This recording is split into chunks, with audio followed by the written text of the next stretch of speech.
Cartoons and animated shows are a great way to improve your English because, well, apart from having fun, you'll learn authentic English language, you'll improve your listening skills, and you'll expand your vocabulary. In this podcast, we'll give you some tips on how to use cartoons for self-study, and we'll give you some recommendations. Welcome to Aprender Inglés with Reza and Craig.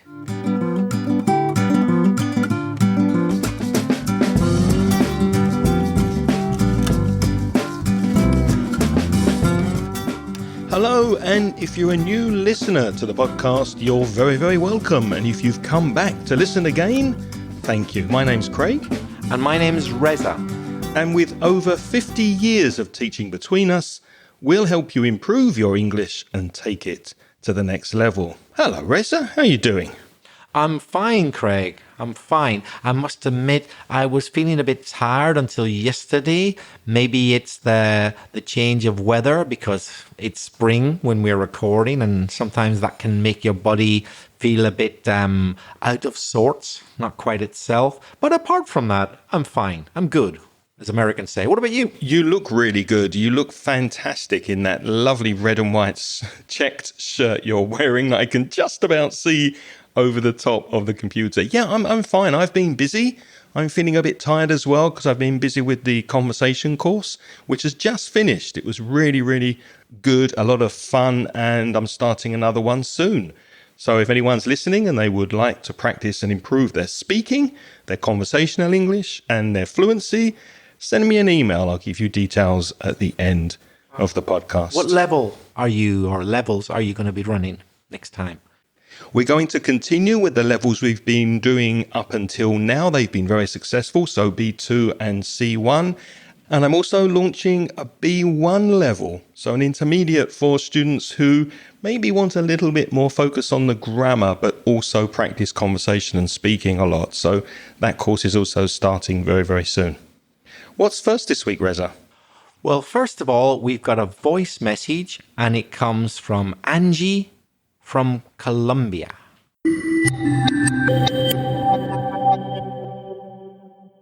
Hello, you two. How are you doing? My name is Angie Viviana, and I'm from Colombia. Today, I'm sending you this email because, well, it is not an email, it's an audio. I'm sending you this anyway because I have a question for you, and it's how to get past that intermediate advanced level. I find myself into that position. I want to keep learning English, but the things that I know are the more frequent knowledge that you're going to gather. And once you get that knowledge, it gets harder to keep finding new information, idiom, and words that can help you out, especially if you don't live abroad. I think it gets harder because for example, I'm from Colombia, and that means I don't get to practice my English nor to listen to expressions that are informal or everyday, conversations in the target language that I have in this case, which is English. I hope you can answer me and maybe do an episode about it or something related to it. Bye-bye.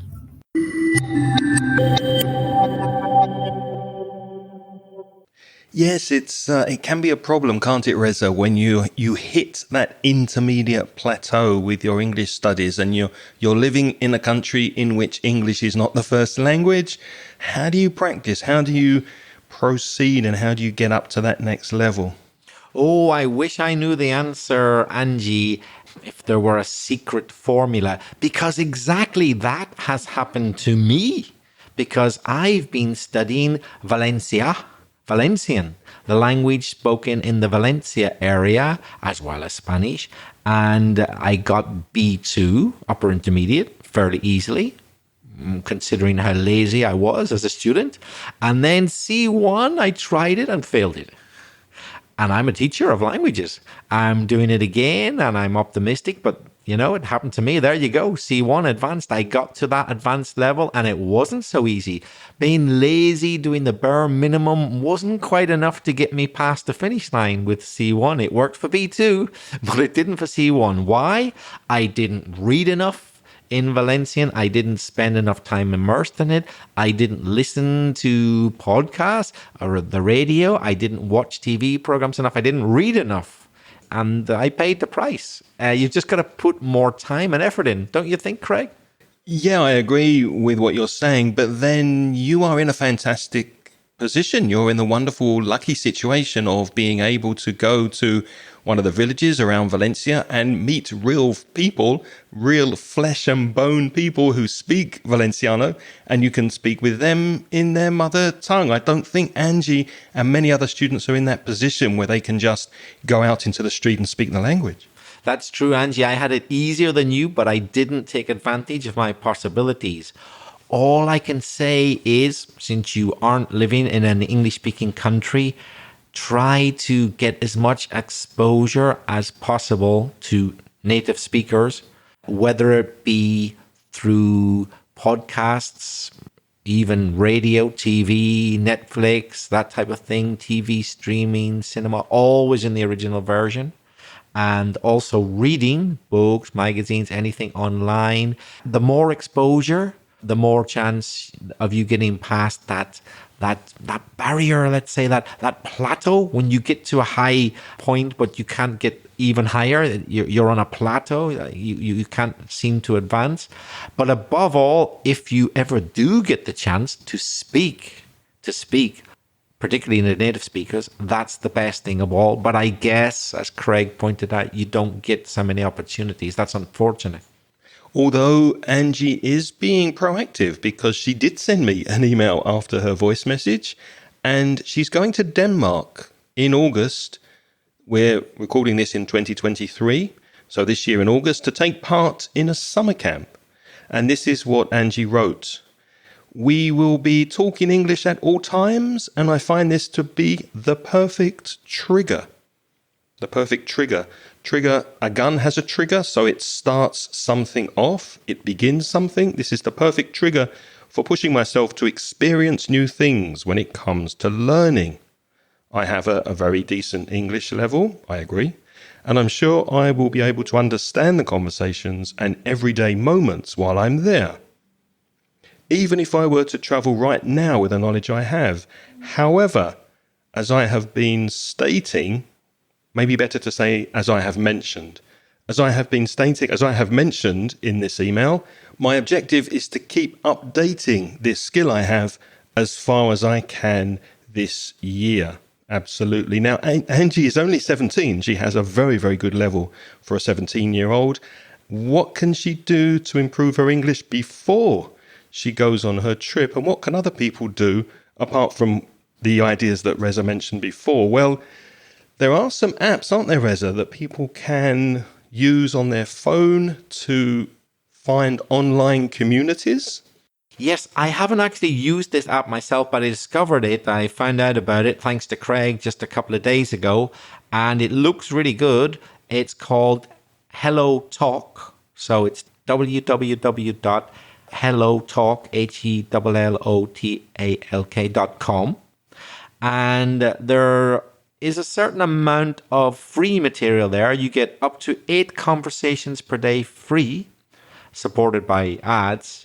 Or you can get the paid VIP monthly subscription version at $6.99.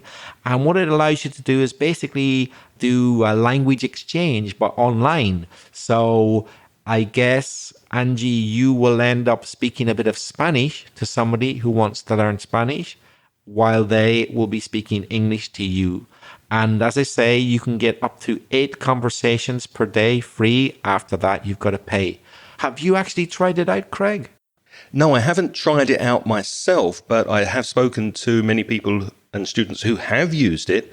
And not only will you sometimes maybe have to do a language exchange, Spanish, English, English, Spanish, but maybe you're just practicing English with a Japanese student or a French student or an Italian student, and the common language that you're speaking is English. So everybody gets to practice. And there's another app that I'd recommend, and that's tandem.net.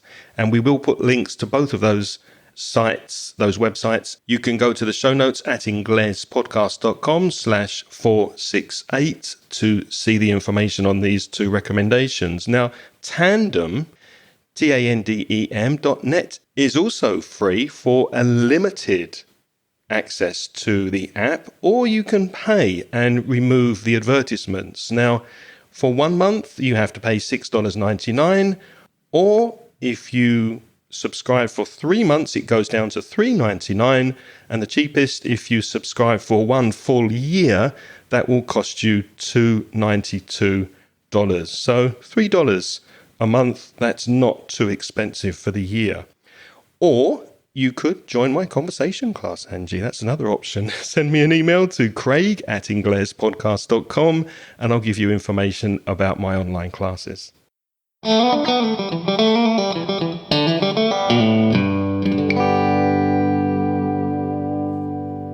Okay, Craig, shall we get down to the main topic of today's episode? Let's do it. So, improving your English with cartoons is the name of this episode. But first of all, I just want to clarify something, well, more for myself than anybody else, because I wasn't quite sure until I did a little bit of research what the exact difference was between animation and cartoon, because you often hear those two words used together, animation, cartoon, and there is a certain ambiguity, but I think I found fairly good definitions of them online.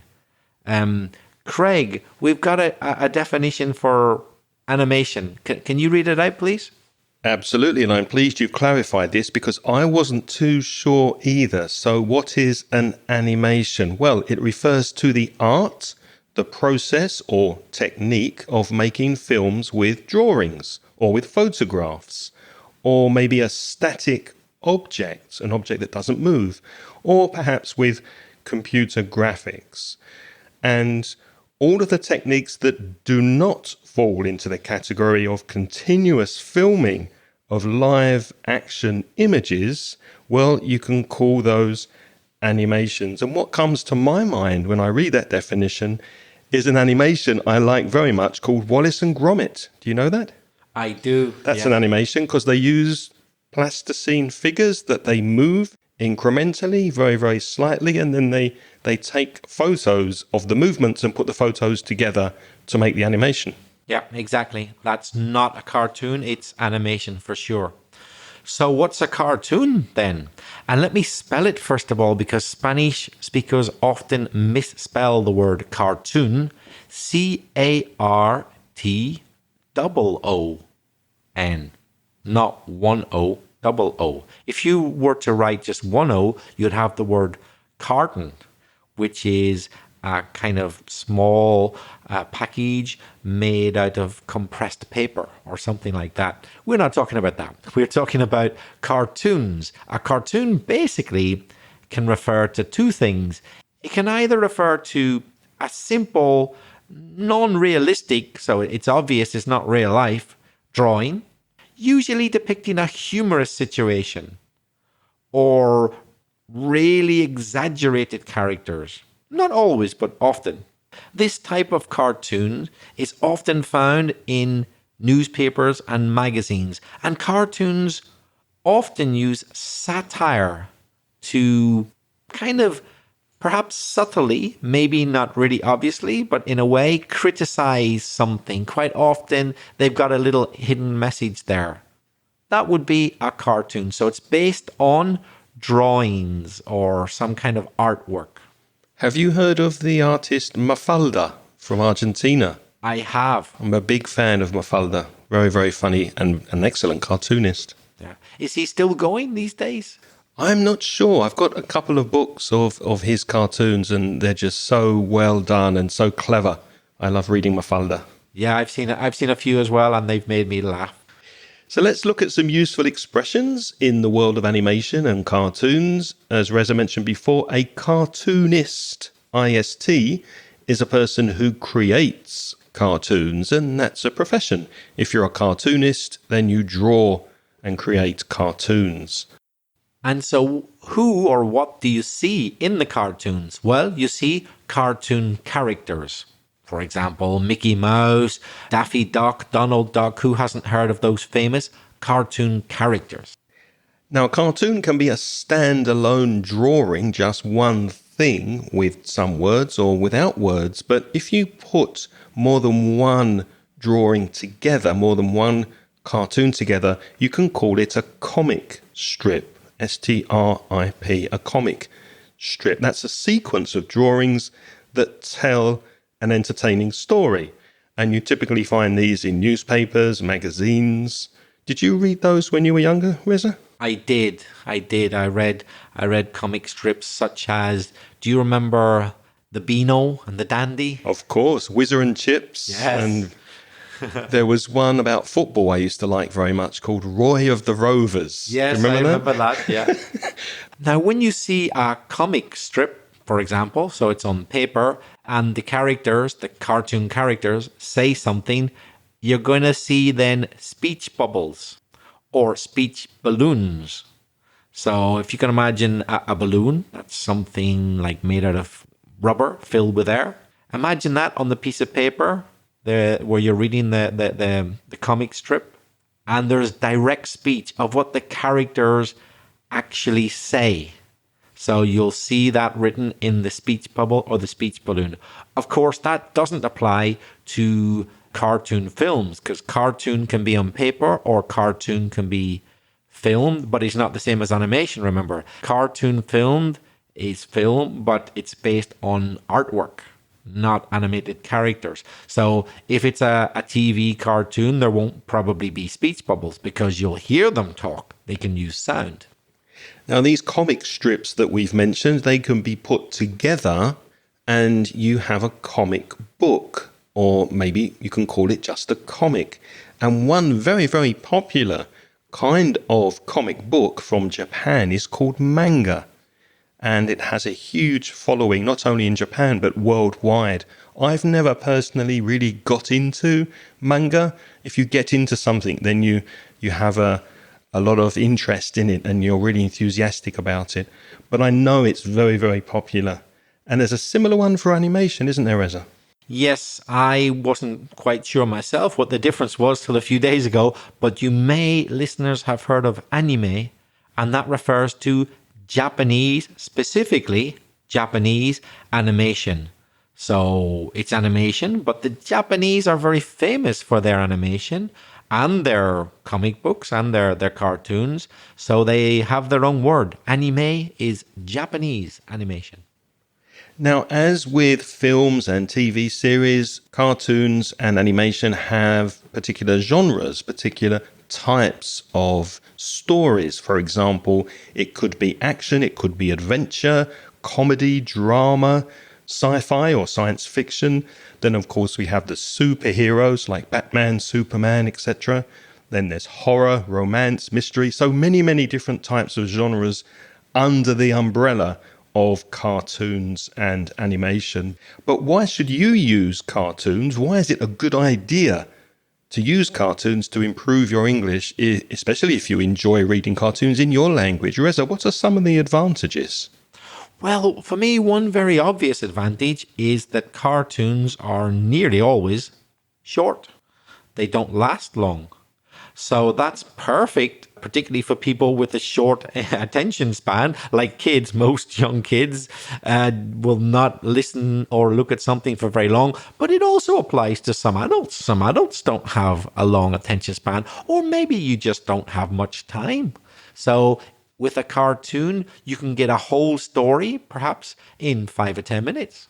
Yeah, or maybe your level isn't particularly high in English, and when you try and watch a full feature-length film that's maybe 1.5, 2 hours or more, then that's a long time to be listening to English. So as Reza said, if they're short, then you can really focus in on the language and still get enjoyment out of the story. Another point is that generally speaking, the actors who voice the cartoon characters, they tend to speak very clearly. If you compare the way voiceover actors speak compared to normal TV series and films, I think you'll find that they tend to speak and pronounce words clearer. So that could definitely be an advantage for you learning English. Yes, another advantage is the content, because cartoons and also animation, they often focus on social interaction. So you hear real world conversations and expressions, the sort of language that you need to know because people use it a lot every day in real life. That's what tends to get most of the attention in cartoons. And I know we don't have many very young children listening to this podcast, but we know we do have many listeners with kids. So if you do have children who enjoy cartoons, maybe in Spanish or whatever language is their first language, well, why not sit down with your kids and watch an animated short film or look at a comic book with them in English? So they're very suitable for young kids, and you can't always say that for normal non-animated films. Another thing about cartoons or animation is that there's a lot of repetition. And you might think, oh, that's a bad thing. Well, no, it's not if you're learning English, because then the language gets reinforced. So it's a good thing for learners that there's a lot of repetition. And of course, finally, they're fun, aren't they? I mean, they are funny, they're entertaining, they're very well written. And especially doing this with your children, doing this with your kids, it's enjoyment for both of you. So that's another reason to do it. You'll have a lot of fun.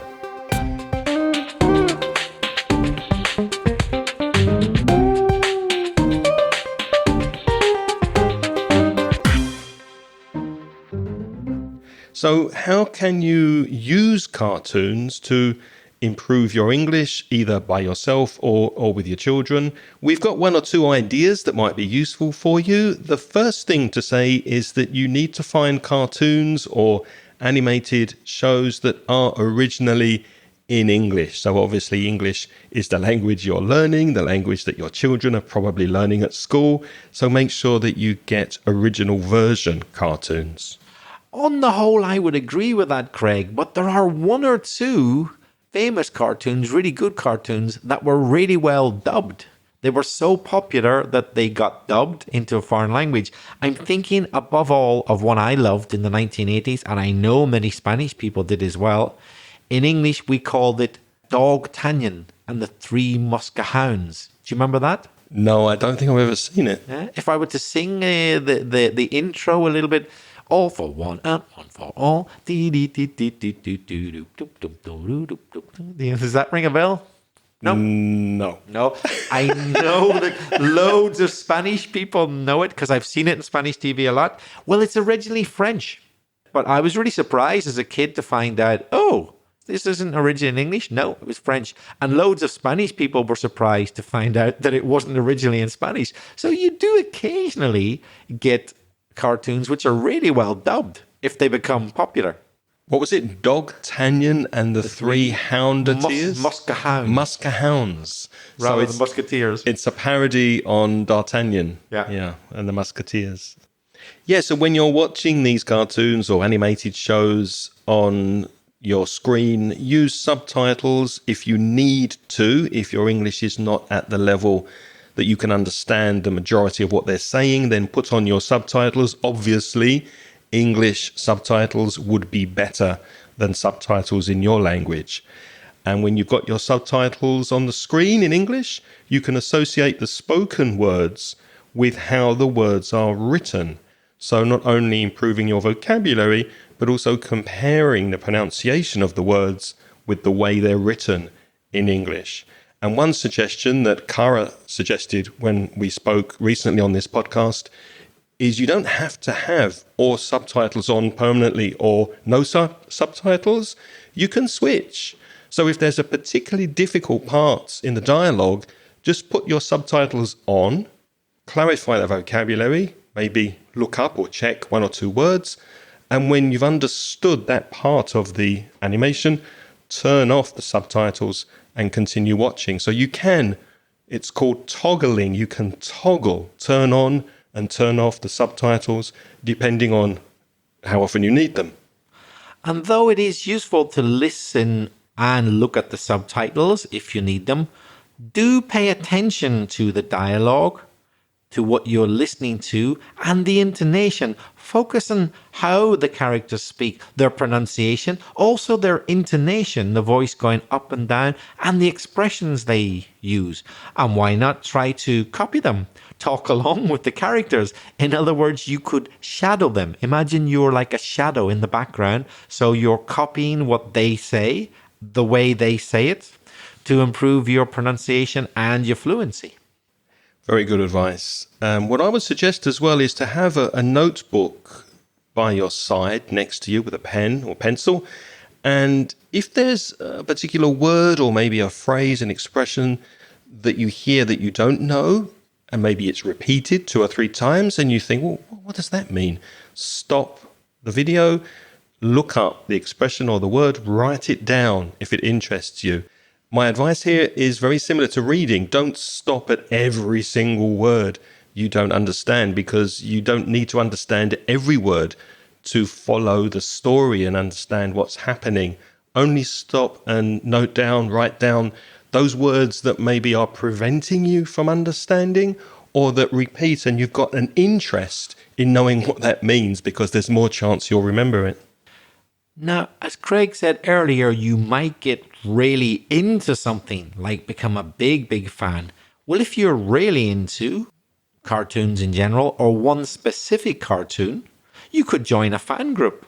And then you can discuss the cartoons with other English learners or native speakers, because a lot of groups, most groups will probably be international and they'll probably use English.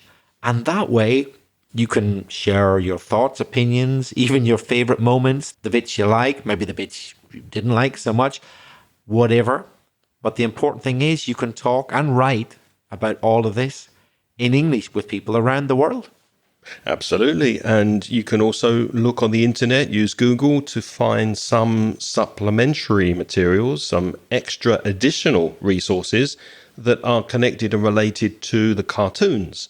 For example, you can Google a particular cartoon, like, what was it, Reza? D'Artagnan and the Three Muskehounds. Three Muskehounds, because I'm sure somewhere in the dusty corners of the internet, you'll find vocabulary lists of words from the series and probably quizzes and exercises based on the cartoons that you like. So use Google and dig down further, go even deeper to expand your vocabulary around the cartoons that you like. Yes, Craig, just to add a little bit to what you were saying, one thing I particularly like doing, and I have done many times, is to go to those dark and dusty corners of internet and track down the intros, the theme songs to cartoons, get the lyrics and learn them. I love doing that. So there was a time when I could sing all the lyrics of D'Artagnan and the Three Muskehounds, but I've forgotten them. But I'm a bit rusty, but I could at one point sing it. I've always known you were a bit weird, Reza. I do worry about you, my friend. Now, let's look at some recommendations for you of cartoons and animations that we enjoy and have enjoyed over the years. Of course, a classic that I used to watch very regularly, although recently I must admit I haven't watched it. The Simpsons. The Simpsons has been going, I think, for more than 30 years now, and they are still creating episodes, so you can shadow Homer Simpson or Marge and repeat the English that they're saying, and also have a lot of fun watching Simpsons episodes, and they're not very long. Yes, The Simpsons is one, if you're a mum or dad, that you possibly might watch with your kids if your kids are, let's say, over about, 12 years old or something like that. But our next recommendation I would be careful of. I like it very much, but I'm not sure I would watch it with the kids if they're young kids. I'm talking about Family Guy. Are you a fan as well, Craig? I am, yeah. I love Family Guy. And very similar to Family Guy, in my opinion, is American Dad. That's also very well written and very humorous. And Craig, you've chosen another one which I'm not familiar with, but I'm interested. Disenchantment, because you say it's by the guy who wrote The Simpsons. And I must admit, I haven't seen it.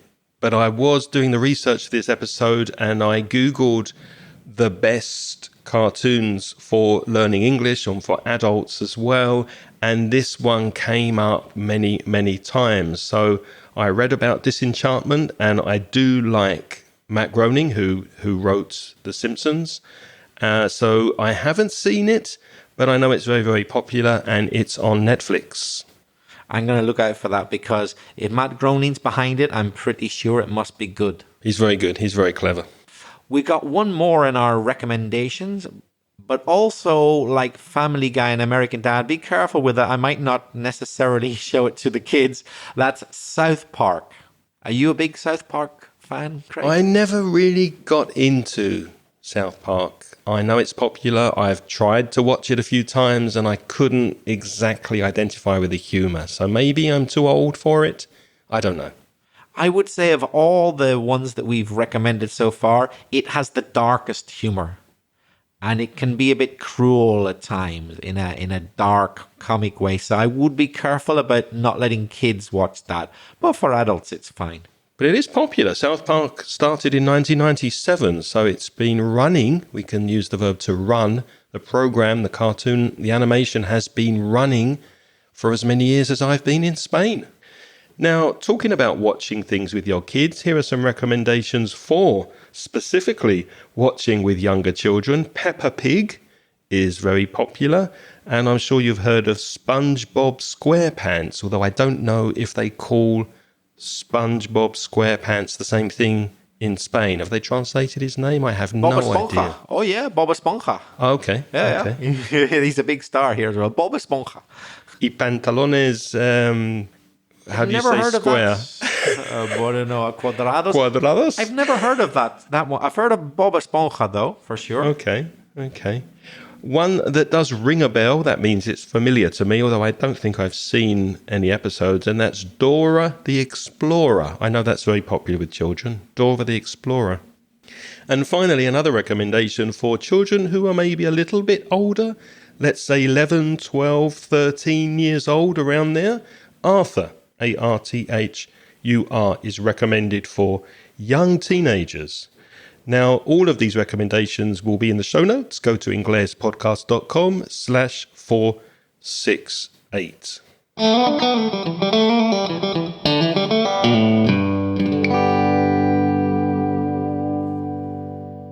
Reza, what's the best full-length animated film you've ever seen, do you think? Oh, that's a good question. Full-length animated film. So we're not talking about series, or we're not talking about a short. We're talking about full-length. There aren't really any that have stuck in my memory, though I did see The Simpsons full-length film, and it was pretty good, but I didn't think it was any better than one of their episodes. It was just a bit longer. What about you? Is there one that sticks in your mind? One that I really, really love, now I'm going back a long time in distant history now, to a Disney animation called The Jungle Book. The original Jungle Book has got some fantastic music in it. And when I was 11, 12, 13 years old, I think I went to the cinema at least 7, 8, maybe 9 times to keep seeing it. And I absolutely love that film. But I do have some favorites that are more modern as well. Monsters, Inc. was very, very good. And Madagascar with the animals. And Kung Fu Panda is a personal favorite. And that one with the penguin about on the ice, I can't remember what it's called, with the music, and there's a penguin dancing. We've got people shouting at their mobile phones because they can remember it at the moment. Oh, Happy Feet. Happy Feet was very, very good.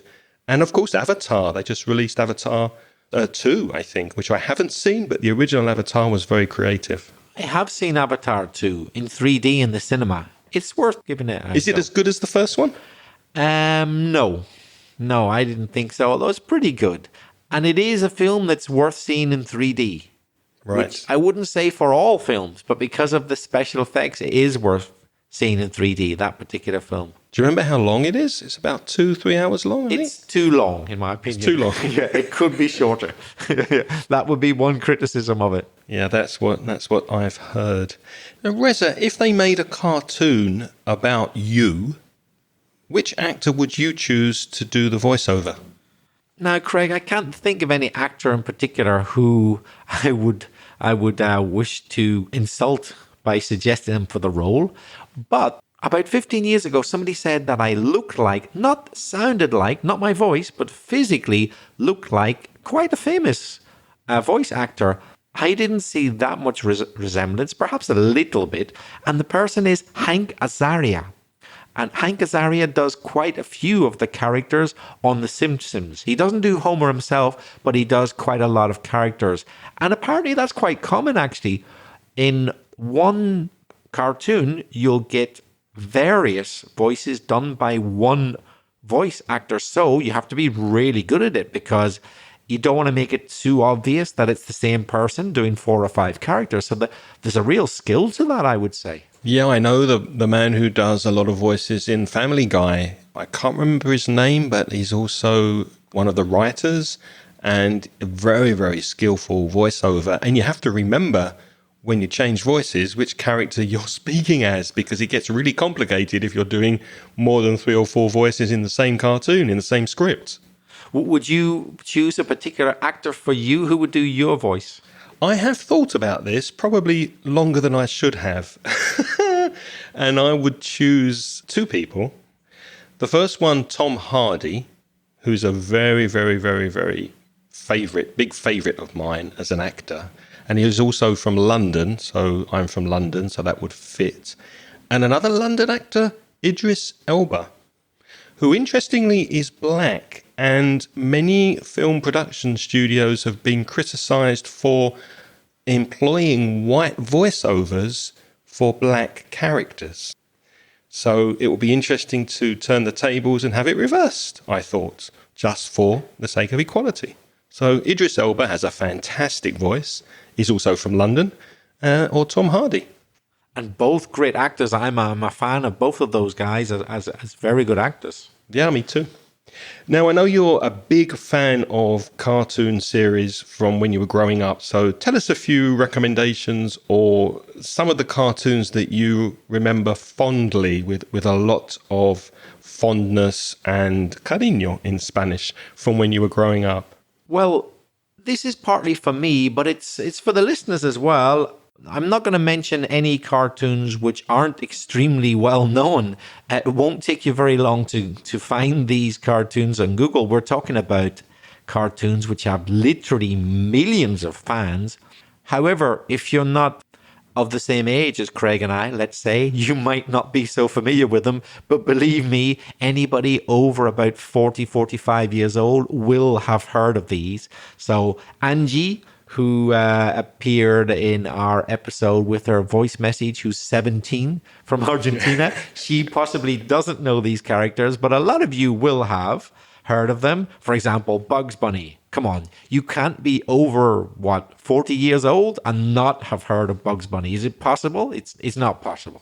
So it's well worth checking out Bugs Bunny. Mickey Mouse, come on. Who hasn't heard of Mickey Mouse? Donald Duck. Maybe not so well known, but fairly well known is Pluto. Remember Pluto? Yeah, he spoke like this, didn't he? Hey, Donald, how are you, Donald? That's right. He was kind of like a minor character. Then Tom and Jerry. Tom and Jerry. Those episodes I love where Jerry, the mouse, is running up and down a piano.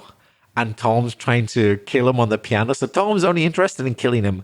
So he kind of accidentally then plays a Beethoven concerto while trying to kill the mouse. It's so absurd. It's like, how do I kill this mouse? And lo and behold, he's playing a concerto on the piano. I think they're really, really clever. I love those. The Pink Panther. Come on. If you're of a certain age, I only have to go do-dum, do-dum, do-dum. Everybody knows the Pink Panther. He was so cool. He was a groovy cat. Talking of cats, Garfield. Were you a big fan of Garfield? I wasn't, but my sister was and still is. She's a huge fan of Garfield and Snoopy as well. I'm not a Garfield fan, I have to say, but I know a lot of people are, but I never really got him. I thought he was just a bit too smug for me. Smug is when you're like, well, you know it all. You kind of, you just sit there laughing at people. I didn't really like Garfield. What about Yogi Bear? Remember him? Oh, yeah. Yogi Bear was a favourite of mine. And also the Flintstones. I love the Flintstones. Yabba dabba doo. I never really was very keen on the Smurfs. I know they were very popular. You didn't like the Pepper Smurf? No, the blue guys. That Why am I speaking like this? The Pepper Smurf, do you know? I have no idea. Why should I put on that even sillier voice than I normally got for the Pepper Smurf? I had no idea that they spoke like that. See, I didn't watch it. I don't know if they really did, but there's kind of a thing where you put on that voice to do the Smurfs because I'm not originally English, Dutch. The Smurfs were Dutch. Okay, and I that was didn't my know. very bad attempt at a Dutch voice. Yeah, pretty good. Pretty good. The Smurfs were Dutch. They weren't English or American. I tell you who was American. One of my favorites, Scooby-Doo. Oh, yeah. Scooby-Doo. And Scrappy, too. Let's not forget him. Little Scrappy. There's Popeye, of course, who ate spinach for strength, and his girlfriend Olive Oil. Yeah, what a great name for the girlfriend, Olive Oil. Because Olive is a woman's name in English, but her surname is Oil. Come on. That's brilliant. I think in Spanish it's Olivia. Just Olivia, but she doesn't have a surname. Olivia Aceite. No. Is it? No. Yeah, but in English, her surname's Oil. It's just so corny. I like the corniness of cartoons. To be corny is like kind of like be ridiculously silly to try and be funny. And it's like so silly that people say that's corny. It's just, ugh. There are more here, but if you want to see the rest of the list, go to the show notes, inglespodcast.com/468. And there are one or two that are not on your list that I think you may have forgotten. The Wombles of Wimbledon. Oh, yes. I gotta forget them. And one of my favorites as a very young child, The Magic Roundabout, with the rabbit Dylan, who was constantly high on marijuana, I discovered when I got a bit older. Yeah, the Magic Roundabout was very kind of psychedelic, wasn't it? Yeah, Dylan was the hippie, and he was smoking weed all the time, and then Zebedee wanted to get into Florence's pants, and he just kept arriving, boing, on the spring. So it had lots of sexual and drug connotations, but it was for 6 or 5-year-olds at the time. Yeah, that's right. I don't know how they got off with that. These days, they wouldn't let it be aired. It was just too kind of ambiguous. Yeah.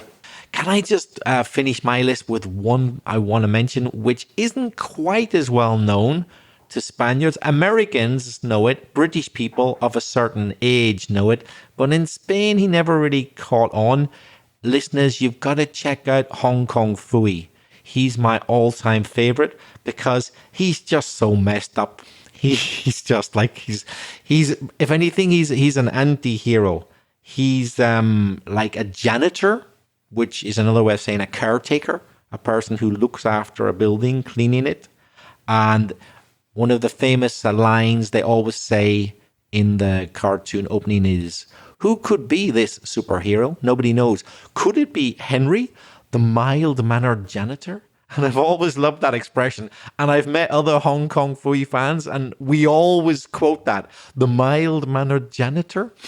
You don't expect a mild-mannered janitor to be a superhero. So mild-mannered is that you're very quiet, you don't bother anybody, you're a little bit shy. So can you imagine a janitor like that? He's not going to be a superhero, is he? Well, Hong Kong Phooey was. He has a kind of a brownie color skin in the cartoon, and he's voiced by a black American actor who speaks in a jivey kind of way. So this is from the 1970s, and jive is that kind of stereotypical voice you associate with black American vernacular, you know, kind of like, "Hey man, what you doing?" Well, that's it. Very cool, wasn't it? Very late 60s, early 70s. Very black. So he speaks like that. So you get the idea he's a black guy, but he pretends to be an Oriental martial arts expert, but he hasn't a clue. He just doesn't know what he's talking about. He knows nothing about karate, kung fu, and he gets everything wrong. And his cat, who's striped, that means he has lines on him, but he's called Spot. They couldn't even get that right. The cat's called Spot, but he doesn't have any spots. He's striped. He's the one who gets him out of trouble because he's so incompetent that he's going to kill himself and everybody else if Spot doesn't keep him out of trouble. So I really recommend you check it out. So if you want to see like a 1970s exaggerated black guy thinking that he's a martial arts expert, but he isn't, and his cat has to save his life. Hong Kong Phooey is the cartoon for you. Check it out. He's fanrific, by the way. Yeah, I remember Hong Kong Phooey with a lot of affection, and I'll link to a video on YouTube in the show notes to this episode, a classic. And now it's your turn to practice your English. Do you have a favorite cartoon or cartoon character that you like to watch in English or in your language? Why don't you send us your recommendations for cartoons and animations, and of course we will share them on a future podcast. How can people contact us, Reza? We'd like you to send us an audio, and you could do that via speakpipe.com/English podcast. There's a link in the show notes. But do remember that there's a maximum of, is it 90 seconds, I believe, Craig? It is. Yeah. So that's what we'd prefer you to do to practice. But Craig, what if people want to write? You can reach me by email. I'm Craig, Craig, @inglespodcast.com. And to send emails to Reza, write to Belfast, Reza, Reza, @gmail.com. We remind you that this podcast is sponsored in part by mansioningles.com. Why not visit the online store? Go to store.mansioningles.net, and there you will find some courses to help you with your English. As ever, we'd like to thank all of those listeners who are helping us by supporting the podcast through the Patreon scheme. And what those people do is donate money. It can be as little as $1.50 per month. And as a thank you to those people, they get instant access to recent audio transcriptions. If you're interested, have a look at the link in the show notes. And we don't have time, unfortunately, to thank every one of you wonderful supporters individually, but we would like to say thank you to recent supporters who have joined us, and they are Marga Brand, thank you Marga, and Natalia Hincapie. And I apologise, Natalia, if I've mispronounced your surname. Thank you very much for supporting this podcast and everybody who is helping us on Patreon. What's next week? Next week, we've got affordable luxuries. That's right. So if you want to find out how to cheer yourself up if you're feeling a bit down, join us next week and we'll tell you how. Until then, thank you for listening this week. Have a great week. Until next time, it's goodbye from me. And it's bye-bye from me. The music in this podcast is by Pitts. The track is called See You Later.